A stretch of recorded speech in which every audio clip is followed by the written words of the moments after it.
Hi guys, welcome to my YouTube channel. Today I'm going to show you how to create a twirl picture.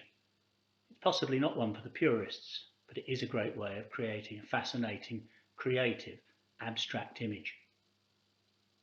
It's important to start simply with an image with some splashes of colour, so I selected this shot of some pansies taken on an old soft focus filter.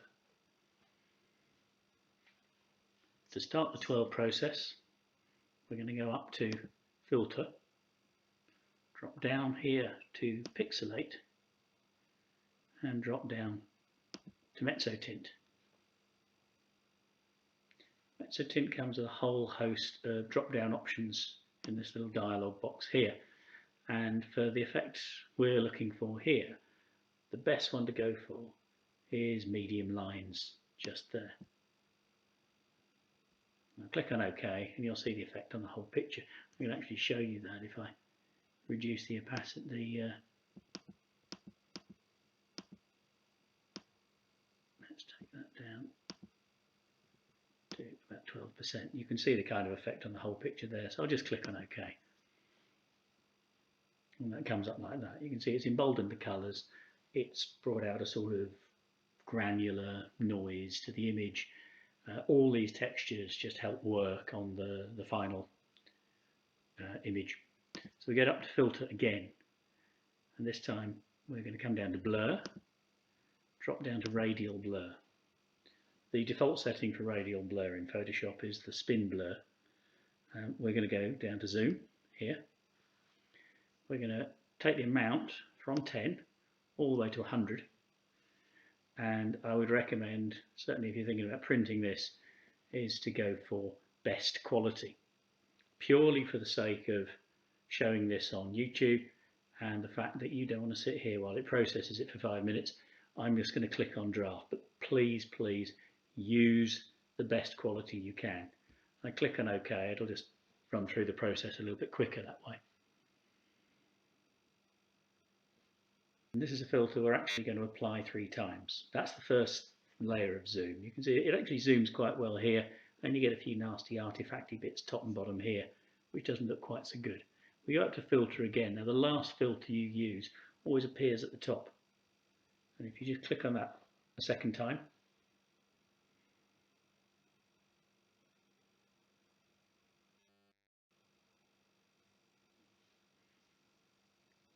and a third time,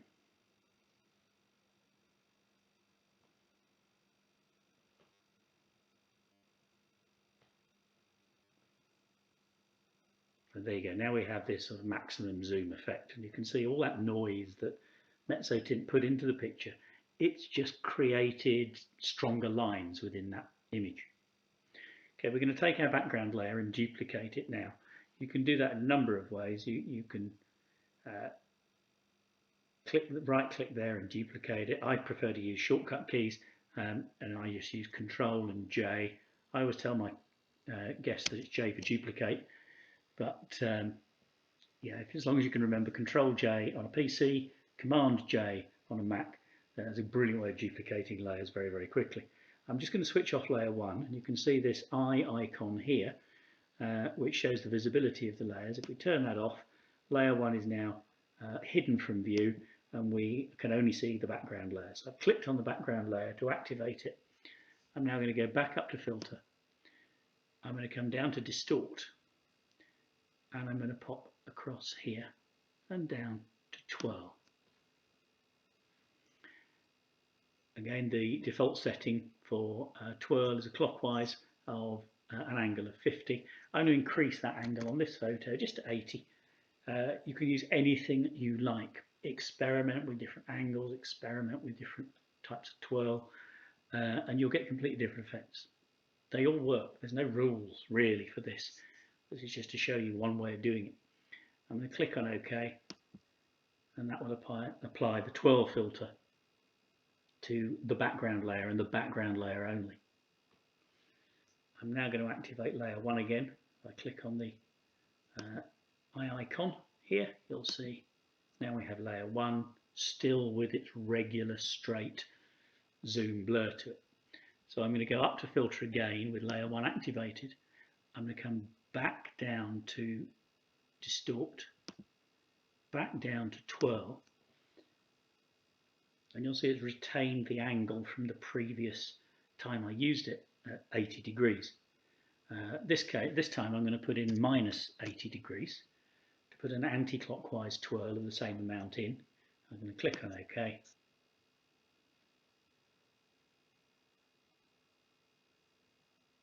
And you'll see now it's applied the anti-clockwise twirl to layer 1. If I just switch that off, you can compare that with the clockwise twirl on the background layer. And we have to merge these layers together. That's not just flattening the image, otherwise we'll only see layer 1. We have to change the blending mode. Blending mode here. There are a whole array of different blending modes, and again, pick the one that works better for your image. Sometimes multiply can look fantastic. It doesn't particularly work on this one. It can work very well on lighten and screen. I think for this image actually lighten probably works the best.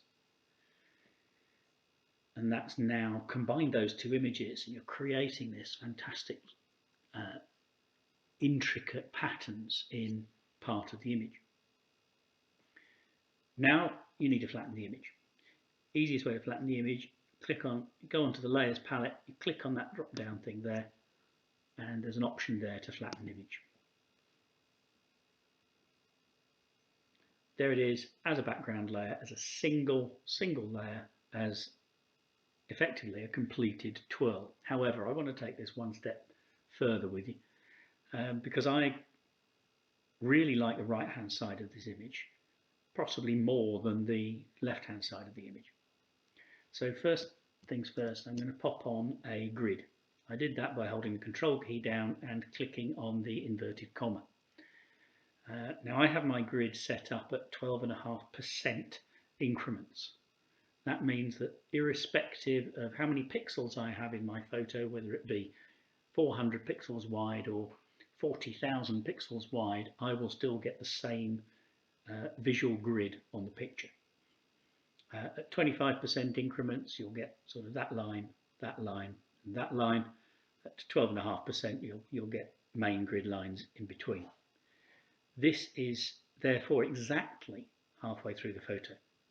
And if I select the marquee tool, again, shortcut key M, really useful, and I select purely this half of the photo, you will see that when we get to there, it snaps to the halfway point. And again, I'm going to duplicate this part of our background layer. Again, it's Control J.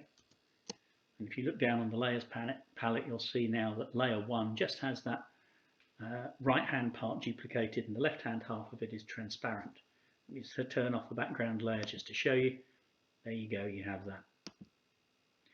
Now with that layer 1 activated, I'm going to go up here to Edit.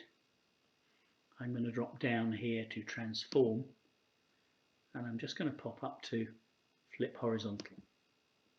That is purely going to flip that section of layer 1 that we have. If I now take the Move tool, which is the one up here, and I grab hold of that layer and I drag that across to this side, again it should snap in. Here it is, that's snapped in. Let's remove the grid. Again, it's Control and inverted commas, Command and inverted commas on a Mac. We're getting towards a good final image for me. I'm going to flatten that again.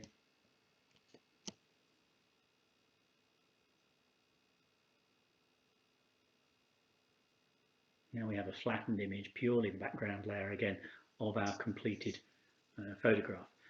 I'd like to bring out a little bit more texture from that middle area, so I'm just going to select with a brush and a quick mask tool that area there. I'll do another demonstration on quick mask tools if you keep looking at my channel.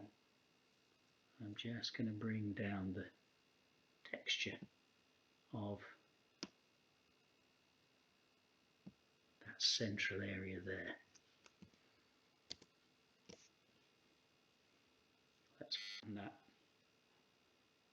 and let's just take a look at it full screen. And there you have my version of a completed twirl picture that's been turned into a symmetrical twirl. Hope you've enjoyed it. Thank you for watching.